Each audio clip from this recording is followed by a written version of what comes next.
અમદાવાદના ફતેવાડી વિસ્તારમાં શિક્ષણ વિકાસ સેવા ટ્રસ્ટ દ્વારા કોલેજ કન્યા હોસ્ટેલના નિર્માણ માટે ભૂમિપૂજન કાર્યક્રમનું આયોજન કરવામાં આવ્યું હતું. 881 ચોરસ મીટર જમીનમાં નિર્માણ પામનારી આ હોસ્ટેલ વિદ્યાર્થિનીઓ માટે મહત્વપૂર્ણ સુવિધા સાબિત થશે. શિક્ષણ સંકુલ ફતેવાડી સરખેજ ખાતે યોજાયેલા કાર્યક્રમની શરૂઆત ડોક્ટર બાબા સાહેબ આંબેડકરની પ્રતિમાને પુષ્પાંજલિ અર્પણ કરી કરવામાં આવી હતી.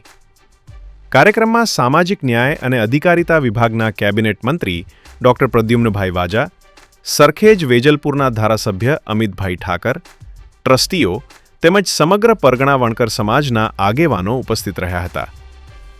મહાનુભાવોએ કન્યા શિક્ષણના મહત્વ પર પ્રકાશ પાડતા વિદ્યાર્થિનીઓને પ્રેરણાદાયી માર્ગદર્શન આપ્યું હતું. આ પ્રસંગે સમાજ સેવામાં યોગદાન આપનાર આગેવાનોનું સન્માન પણ કરવામાં આવ્યું હતું. કેમેરા પર્સન સાથે આર.જે. રાઠોડ, દહેગામ. આજે શિક્ષણ વિકાસ સેવા ટ્રસ્ટ તરફથી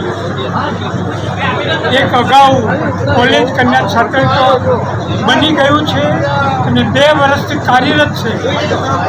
સમગ્ર ગુજરાતમાંથી 150-200 જેટલા દીકરીઓ આ કોલેજ હોસ્ટેલમાં રહે છે અને અમદાવાદની જુદી જુદી કોલેજોમાં ભણવા જાય છે. હવે અમે દીકરીઓ માટે, કોલેજની દીકરીઓ માટે આ અમારા હોસ્ટેલની બાજુમાં જે આપ ઊભા છો એ જગ્યા 881 ચોરસ જમીન અમે દીકરીઓ માટે કન્યા કોલેજ હોસ્ટેલ બનાવવા લીધી છે. એનું